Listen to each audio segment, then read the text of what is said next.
My name is Francoise. I'm the owner of FT Works, and I am joined here by... So I'm Chris Romrell. I'm Director of Services and Support with NICE, or NICE CXone. And I'm Rob Hartwig. I'm a solution architect at SupportLogic. Been about 2.5 years, and happy to show you what the cool stuff we have here. So the way this is going to work is I will start by saying a few theoretical things about backlog management, and then we'll start hearing Chris's story, and in the middle, Rob is going to do a demo. You got it. Okay. Can we have the first slide, sure. please? A second slide. And again.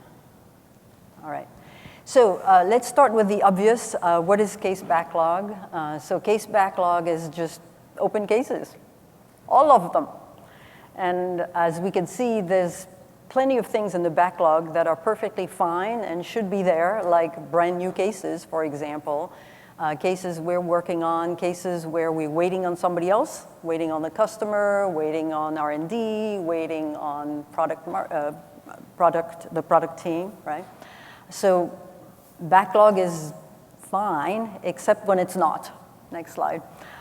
So when there's too much backlog, when there's a backlog that's too old, then we start to have problems. And all of the speakers we heard today said a lot of interesting things about this, like it has bad effects on customers. It's going to take a longer time to resolve cases. Customers don't like that, so they will escalate. And if they escalate, they probably won't be too happy. Right? So those are customer effects. And then there are effects on us, vendors. And I would like to just highlight the first one on the list here, which is this mental load idea. My company does a lot of work with training support engineers on communication skills with their customers. And I always take a poll. How many cases do you have in your queue? And I've noticed over time that if the answer is 10 or fewer, people are fine. If the answer is 20, 25, 30 or more, then people are very distressed. They feel it's almost impossible for them to do their job, et cetera. So this mental load, I think, is pretty important and maybe not embraced enough by us managers.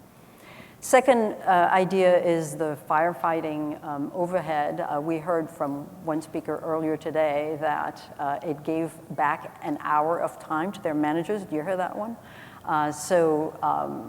Certainly firefighting is very costly, and of course churn is very costly. So where does backlog come from? I call it the 3 Ps: process, people, product. So let's start about people. People is everything that has to do with the individual who actually owns the case.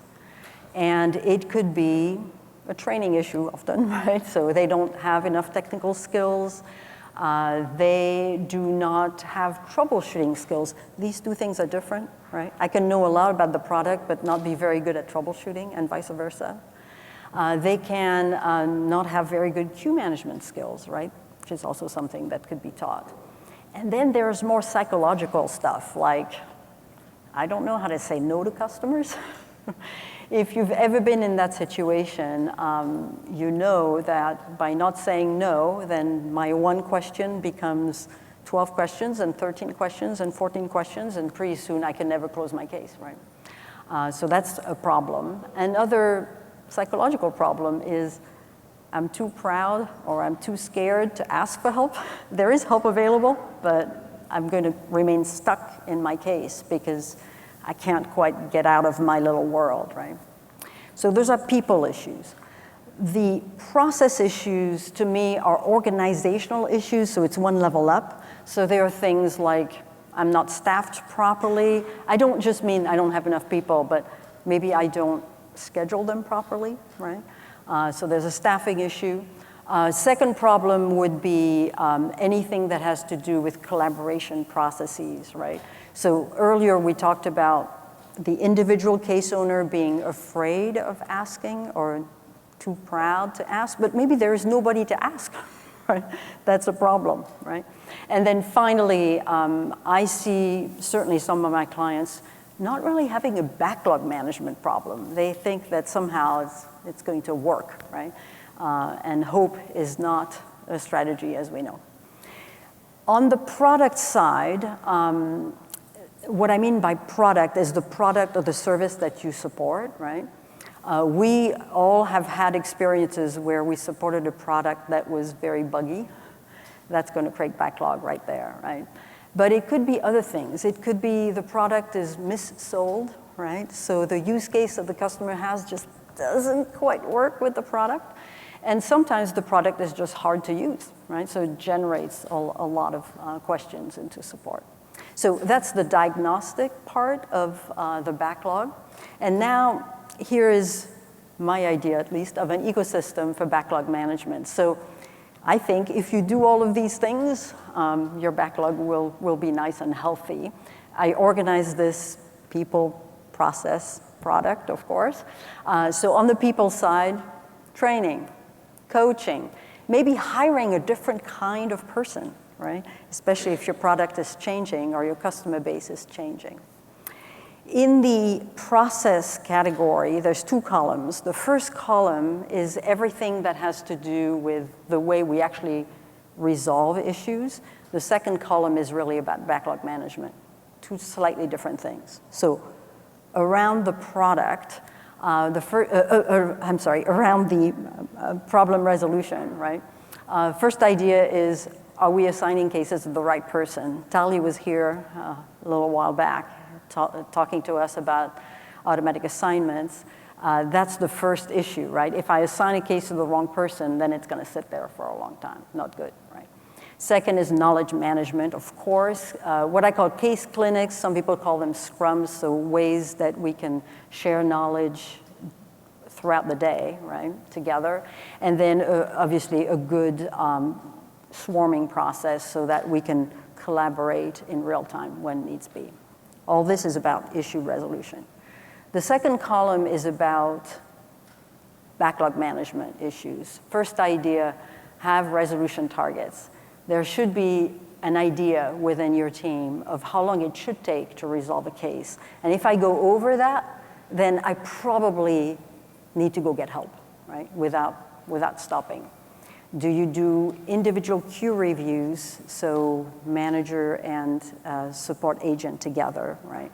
Do you do aging case reviews, which is looking at old cases? And of course, escalation detection. I'm going to use one of Chris's term here, which is take the heat out of the backlog, right? It's okay to have stuff in the backlog that's not very urgent, but if you have urgent stuff, that's a problem. On the product side, we're not going to talk about that too much today, but I wanted to have that in your minds. Do you have internal service level objectives with whatever organization you depend on? Many of us don't. That's a problem. And then do you have a voice of the customer program so that you can, on a strategic level, feed back to your product organization things that need to be changed? All right, so that's all theory. Let's go to practice. So Chris, tell us about where you started from.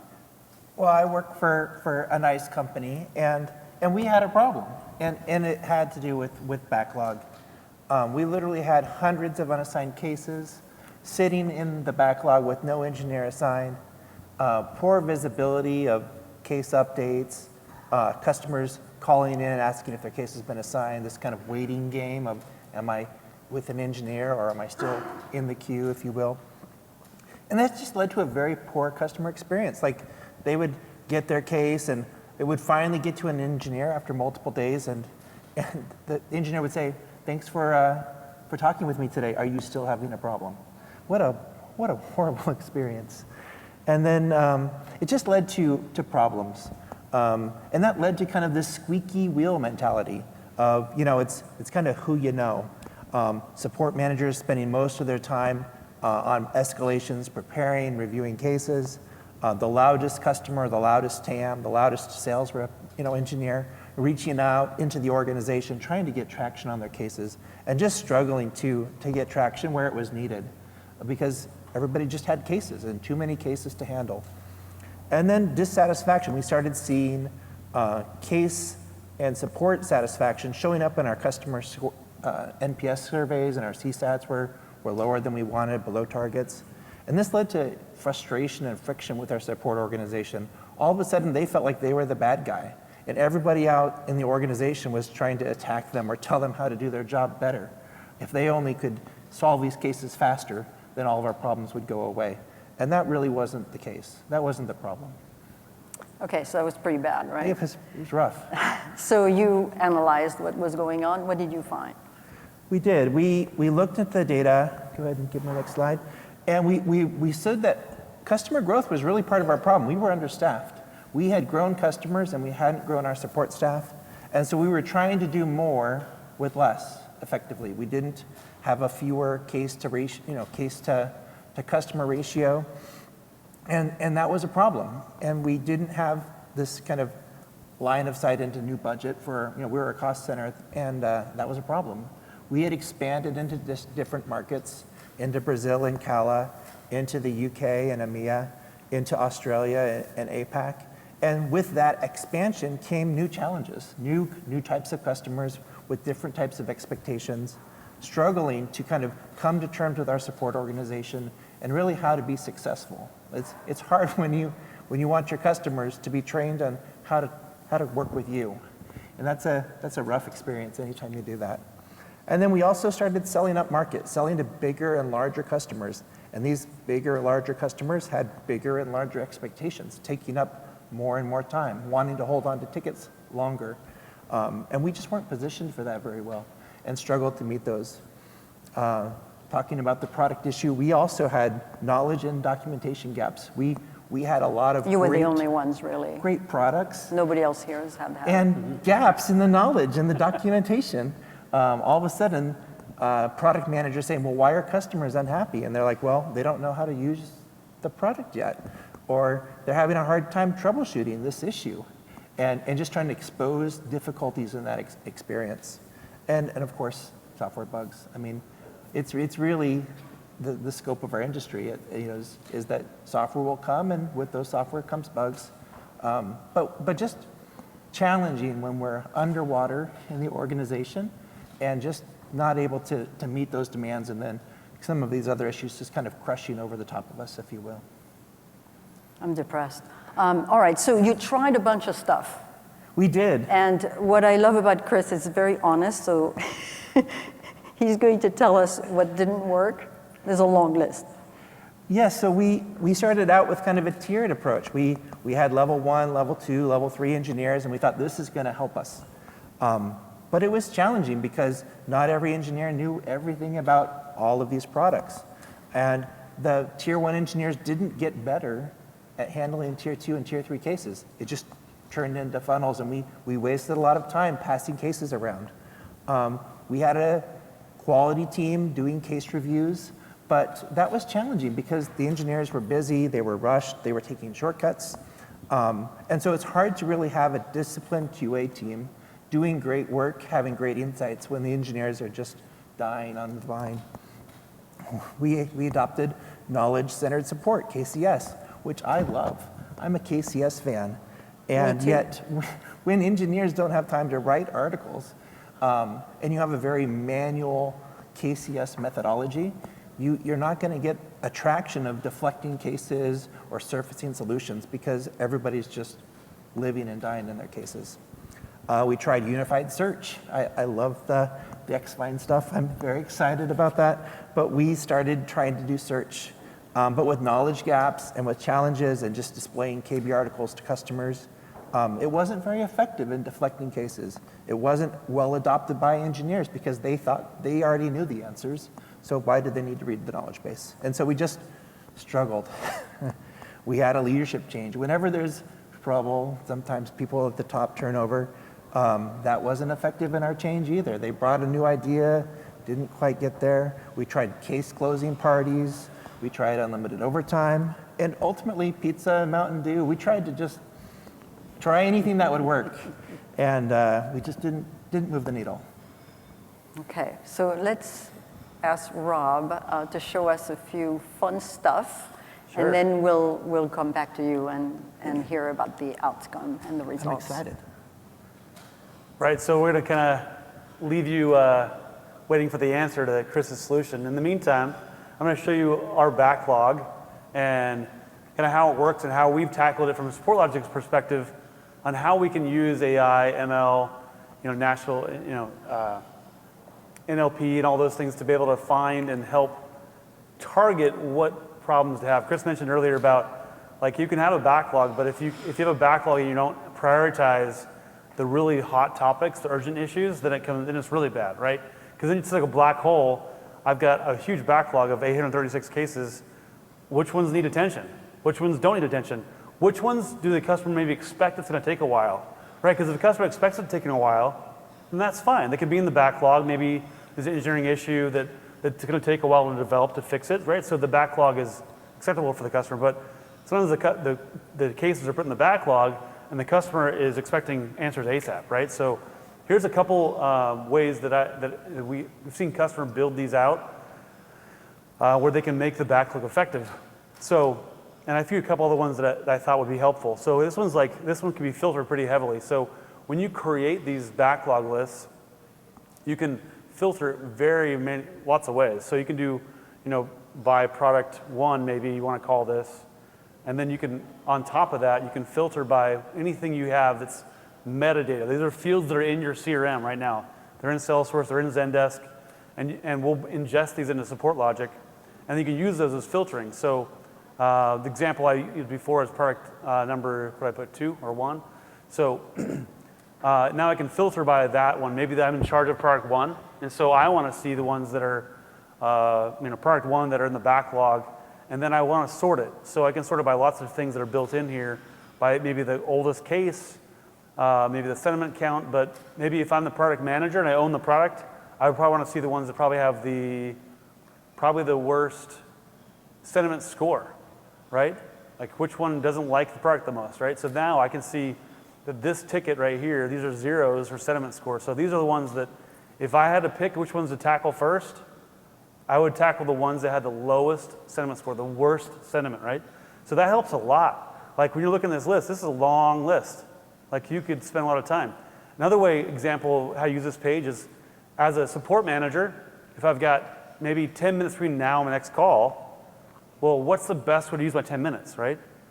I could read 900 cases or 800 cases or try to read all of them, try to figure out which one needs my attention and get it wrong and just waste 10 minutes, right? Or I could look at this list, look at my custom list ranked by sentiment count or last inbound, right? This one here is that the last message was inbound from the customer 17 hours ago, right? So is that something I should be involved in? As a support manager, I should probably open this up, click on it, ping my engineer and say, hey, it's been 17 hours, buddy. They're asking for help. Can you please help with that, right? So I can also hit the case summary and get a summary of it and really know what's going on with that. So my time management as a manager, most people mention it saves support managers like an hour a day in various areas. This is a big one right here, is be able to bring the best stuff to the top so that I can spend time effectively and give resources to the tickets and cases that need resources. Another area that I want to touch on that's related to this is a little bit of alerting too, because you can alert when cases hit certain thresholds. An example I heard yesterday actually was one of our customers set it up where the agent, if the agent owns a ticket, he's assigned to it, and the agent hasn't responded, so the last one was inbound 48 hours ago, right? So the agent gets a response via email, Slack, or Teams, right?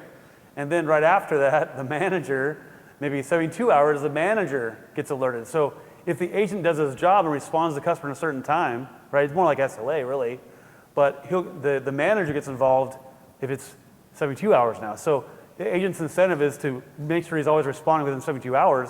And this can be it's all automated, right? And you can add on top of this too, like if that's too much because they get lots of cases, you can quickly just add negativity, right? So if it's negative and this criteria, then I want to hear about it, right? So you really can fine tune these alerts to not make it noise, but make it actionable so you can make that work for you there. Anything else that I should show here, Chris, that what maybe impacts you and how you did that? I really love the escalation board, the likely to escalate. That's where we spend a lot of our time. Yeah, escalation board is like the money page. It's like the easiest place to find ROI because we're predicting escalations. Everyone knows they're expensive, right? So everyone knows that, I give the example quite a bit where a VP, I onboarded a customer, that's what I do a lot of onboarding. And so the VP asked me, say, hey, I got this email this morning from an upset customer. Hey, Rob, did you happen to predict that beforehand? And I was like, oh, let me look, what's the case number? So I looked up the case number, yep, we did. We predicted it a week prior, and the support manager could have taken action on that and squashed the whole escalation, and the VP would have never heard about it, right? That's huge, right? VP's time's expensive. You get VP involved and several engineers. That's expensive. So that alone is like the easy ROI for SupportLogic, and this page is probably the favorite page for most customers. Absolutely. All right, so let's go back to your story, Chris. Well, Before we listened to Rob, you told us about all the things you tried that did not work. Yeah, we had I'm problems. assuming things did work. We did. So we deployed SupportLogic about a year ago, and this is what worked. We reorged the department, or instead of around SLA or around tiers, we moved to an organization, a product organization, a product pillar org. And this helped, again, specialize agents so that they knew the knowledge more closely, right? They don't have to know everything. They need to be experts in a product pillar. We designated support engineers for key accounts called designated support engineers, or DSEs. We recognized in the industry that these larger customers with bigger expectations were willing to pay for somebody that they could deal with on a repeated basis. They didn't like this pooled support stuff. So they actually pay more money. We retooled our support tiers. They paid more money to get a designated support engineer, and all of a sudden, we started getting some headcount into the org because the customers were paying for their own engineers. That sounds like a profit center. It does. And then we worked with R&D. We had this knowledge gap. We started working and taking some of the swarming opportunities that were missed, and we started training around them. Let's hold some monthly sessions around specific gaps. How can we help our engineers be more effective troubleshooting these things? How can we avoid the swarms back to the R&D team? And just collaborating more effectively with our engineers and really helping them feel supported. Mm-hmm. We worked a case hygiene process. Again, we brought in yet another leader who had this case hygiene methodology of let's get back to basics. Let's get our engineers to write what down, to write it down in the notes. Let's get a good problem statement. Let's write down the resolution, and let's call the customer when they have a problem. Let's not just send off another case update. Let's get on the phone and solve it. This product pillar helped us organize subject matter experts. Our tier 2s became these product pillar experts who then started coordinating some of our SME activities. They started doing some of our internal swarms and coordinate with R&D. Again, helping to drive more knowledge back to the organization and allowing that initial engineer to get the knowledge to close the case so that they had it next time. And then lastly, we adopted some measures within R&D about product quality standards. We noticed that the percentage of cases that R&D held was maybe too high in the org, and they needed to be held accountable to how much quality was happening and how many bugs were getting released back into the product. So we worked closely with them to have a better overall experience for support, helping them be more accountable. Lastly, technology. Again, this is where SupportLogic really played well with us. We deployed intelligent case assignment. We started using SupportLogic tools to assign, prioritize those cases and signals. We started working with our managers in escalation predictions and preparing, giving them key insights into their engineers through the My Agent view. And then we started deploying the alerts that Rob mentioned. Helping them get visibility, because we didn't expect them to work in SupportLogic all day, but sending them priority alerts when customers were going to escalate potentially, or with really negative cases. And so those all things kind of helped us get a wrangle on those customers. Okay, so let's brag now. Results. Okay, so intelligent case assignment, we saw a 50% reduction in case assignment time. It went from an average of 3 days down to 1.5 days. That's 1.5 days of customer time where the case was now getting worked. Again, a huge benefit to the customer. we saw a 17% reduction in time spent with the engineer. So this is, the clock starts once we have the case until the case leaves the engineer. So we went from an average of about 6 days to 5 days, so a whole day reduced with the engineer. We saw a 6% lift in case CSAT, and we started seeing support listed in those NPS promoters. Again, a signal that we're doing something right and giving value to the customers, that they are repeating back to us in those surveys. We saw a 30% reduction in all escalations, and a 50% reduction in escalations that were for unresponsive cases. So again, helping those engineers be more on top of all of their cases, taking action on those that are most urgent so that they can be more effective and deliver more value to the customers. That's very impressive. Sorry, talking a little fast. So, you did great. What are you going to do next? Well, we're really excited about our partnership with SupportLogic. So we're working with the product team, and we're standardizing all of our alerts. We found that some managers had really good alerts. Some managers were getting 200 emails a day, which frankly, I don't know how they work. So we figured we need to do some standardizing about best practices. What alerts are we going to surface? How do we do them in the right way so that the engineer gets the alert and the manager gets the alert and maybe the regional manager gets an alert so that we all get access to the same data.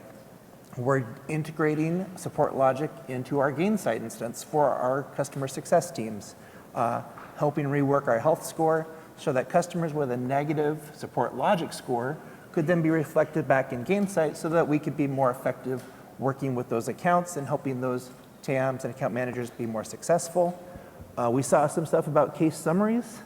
So we're working with the product team at SupportLogic to test out case summarize and Gen AI in our support teams. So we've got that pilot going on right now. And then with the Assist and Resolve SX, that XFind acquisition, we're really excited about that technology. We think it's going to have a very meaningful impact to our business. So we're targeting some proof of concepts to get rolled out later this year and hopefully get those launched next year. So lots of very exciting stuff for NICE and SupportLogic. So we expect you back next year with even better numbers, right? Better numbers. I mean. Case deflection rates. Yes. Yeah, okay, great. So let's try to leave you with a couple of thoughts about backlog management, if that's something you're interested in. Step one, diagnose where your problem is coming from. That's what you did, right? If you don't know what the root cause is, then you will not fix it. If you have problems with people, then you need to address them with the people. If you have problems with the product, right, you need to address with the product, etc. Idea number two is to really do something about backlog management. Sometimes my clients, it seems to me, just hope that it's going to work. Hope does not work, right? We need to have a real backlog management process. And then, of course, the two of you really showed us that technology can make a huge difference. Huge. Yeah, it's a big deal.